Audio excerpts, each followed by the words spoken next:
नमस्कार दर्शकों, आपका चैनल पे बहुत बहुत स्वागत है। ये वीडियो है ब्रेक इवन एनालिसिस के न्यूमेरिकल क्वेश्चन का। तो सबसे पहले देख लेते हैं कि ब्रेक इवन एनालिसिस क्या होता है। ब्रेक इवन एनालिसिस के अंदर आता है ब्रेक इवन पॉइंट और ब्रेक इवन सेल्स। दोनों सेम सा ही है। ब्रेक इवन सेल्स जो होती है वो रुपीज़ में या मॉनेटरी फॉर्म में होती है, और जो ब्रेक इवन पॉइंट होता है वो यूनिट फॉर्म में होता है।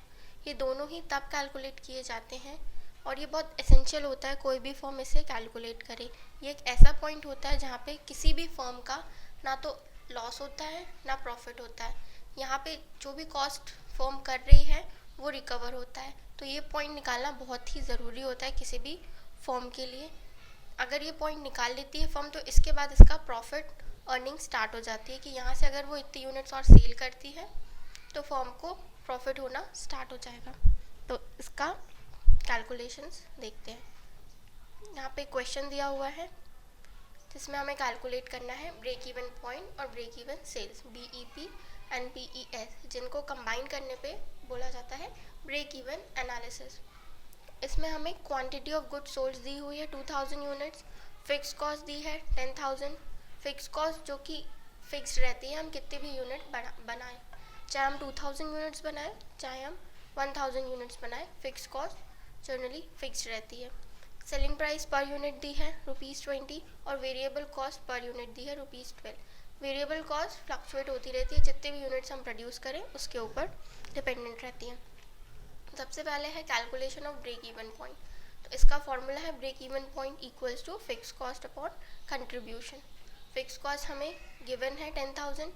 कंट्रीब्यूशन का फॉर्मूला होता है selling price per unit minus variable cost per unit. इसको हम उसमें भी कन्वर्ट कर सकते हैं रुपीस में अगर हमारे पास आउटपुट दिया हुआ है, बट हमने इसको शॉर्ट करने के लिए पर यूनिट में ही रहने दिया, इसीलिए हमारे पास selling price per unit 20 rupees दी है, वेरिएबल कॉस्ट दिया है 12 रुपीज़, तो हमारा कंट्रीब्यूशन 8 रुपीज़ आ गया। अब इसको हम फॉर्मूले में पुट करते हैं तो फिक्स कॉस्ट जो है 10,000 अपॉन 8, तो हमारा ब्रेक इवन पॉइंट आ गया 1250 यूनिट्स। यानी कि अगर जो फर्म है वो 1250 यूनिट्स सोल्ड करती है तो उसको टोटल कॉस्ट जनरेट हो जाएगी। अगर इतनी यूनिट्स वो सोल्ड करती है तो इस पॉइंट पे ना उसको कोई लॉस हुआ है ना गेन हुआ है। जितनी भी उसने कॉस्ट करी है फॉर मैन्युफैक्चरिंग में या प्रोडक्शन में या जो भी ऑपरेटिंग एक्टिविटी वो कर रही है फॉर्म, उसकी इतनी इनकम जनरेट हो गई है। अब उसको अगर प्रॉफिट जनरेट करना है तो इससे ऊपर यूनिट सेल करने पे प्रॉफिट जनरेट होगा।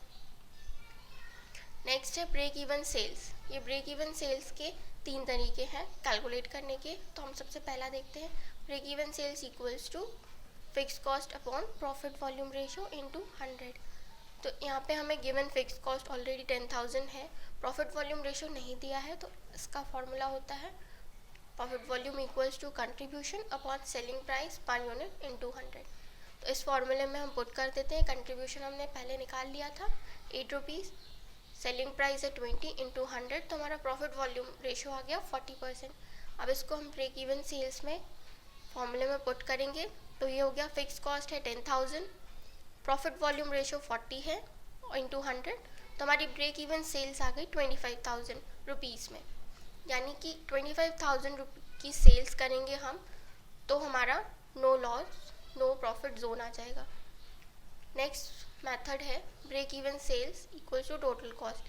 ब्रेक इवन सेल्स वही होगी जो टोटल कॉस्ट, अभी तक हम बात कर रहे हैं no loss no profit zone की।